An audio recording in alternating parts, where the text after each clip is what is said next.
So I'm gonna try this video again. I actually every time I think every time every time I think I understand CGO, something new comes up to confuse me and to confuse how I help beginners learn CGO. So I'm gonna try to make this video really short.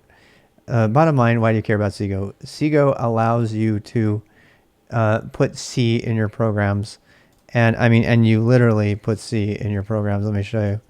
So you like import C, and then you can actually write C code in your Go code. I'm not going to show you that right now because I'm not very good at it, but there are lots of packages that do this that allow. This is one of the best parts about Go, is it allows it to integrate very, very directly with C code, like all the existing, dynamically linked shared libraries that are out there, as well as, you can even. It's just really powerful. It's one of the best parts about Go. It's why it's so tightly integrated with so many other systems, including why Docker uses it and everything. But there's some big problems with CGO. As soon as you use CGO, the biggest problem of all is that you cannot cross-compile your code. That means you can't compile your code for a Windows machine from a Linux machine or a Mac or a Raspberry Pi or something. You lose the ability to cross-compile if you're using CGO. So most of us don't want CGO. Most of us, most of us out here who are replacing Python with Go are writing, utilities and stuff like that. And it's really easy to potentially use a CGO dependency without even knowing it. And so I made this video really quick because somebody reminded me that something I thought for years was free of CGO dependencies, something called OS user, is actually dependent on CGO. At least it is, unless you tell it explicitly not to be. And that's user.current. Or OS user. I mean, people use this all the time to look up home directories. So what do you do to be sure that you're not getting burned by it? Well, the first thing you need to do is you need to add an environment variable. And the environment variable, you need to add your list of environment variables. And I'm not going to go to the other ones right now, but is Go enabled. I did this and forgot the D the first time I did it, so don't forget the D. It's either 0 or 1. 0 is false and 1 is true. Put it at 0 by default, and then no matter what, the code that you're working on this computer with that export will not compile if you have a CGO dependency.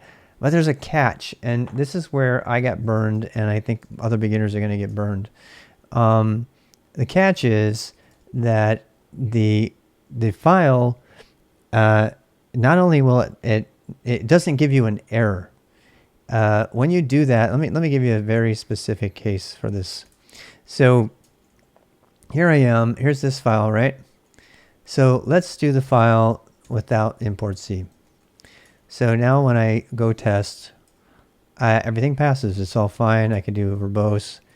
And it actually is using the user.home. It's using CGO, even though there's no CGO, right? So like here's my Go env. I can take a look at that. You can see that my CGO is disabled. So everything I'm doing in this session right now doesn't get to use CGO. And I mean, you care about that because you don't want that dependency, right? All good. But then you can emulate, you can force your package, your code to use CGO by importing C. So Tony, want to share that. That's a great way to test whether, your environment is set up to catch CGO dependencies. You just do import C, and that's how they write the code in there and everything. And so when you run it that way, now I run the same exact test, and I get nothing. Now, but the thing that's really insidious about this is that the errors you get are as if lib.go, in my case, never existed.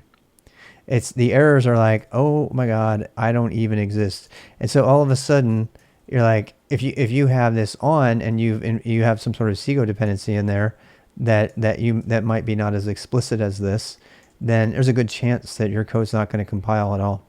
So, and then you're going to be like, there's a library right there. What's going on?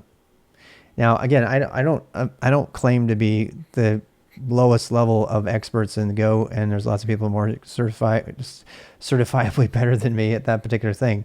But if you're just trying to replace Python and or whatever, or Java or something, and you're just trying to write utilities and stuff, you want to disable CGO like we showed in the environment, and then and that'll catch these things. But just know that when you actually get the error, it's not going to say you're invoking CGO. That's bad. You turned it off. It's not going to say that. It's just going to throw the file out.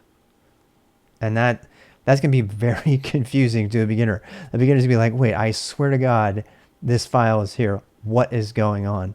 Right? So don't come to me later and say, I turned CGO on and now all my files, it's like they don't even exist. Well, that's why, because there's no other explicit indicator so far as I know. If there's anybody who knows more about this particular topic, please let me know. And we'll be sure to add it to the video. So try that out. By the way, most of this still just works despite CGO problems for most people. However, when you need to interact to avoid CGO, it can be tricky. Yeah. And that turned out to be the case for user home. So I don't know if you saw this, but we know that OS user has a dependency on CGO by default. But if you but it's just fine, and we actually proved that over here by doing a build here. We did a go like what were we doing? So we did go into timer and do go build. This actually has a dependency on it, right? And it's fine. And that, let's see, exec bash. Try that again. So this timer does no problem, and we don't know if it has a CGO dependency, but it shouldn't, because look here. So if I do go env, this one too, it's got CGO enabled. It does not. So, and this thing has got a solid dependency on the conf.go that we've been using right here as it replaces what's doing it. So that means that there is no damning CGO dependency going on there, even though user, OS user is claimed to use CGO if it finds it. But in this case, we explicitly told it that there is no CGO, and it still worked, which means something happened internally that made it work. The reason we did import C is we wanted to experiment with a C dependency to see what it would look like, no pun intended. So that's kind of a lot to take in.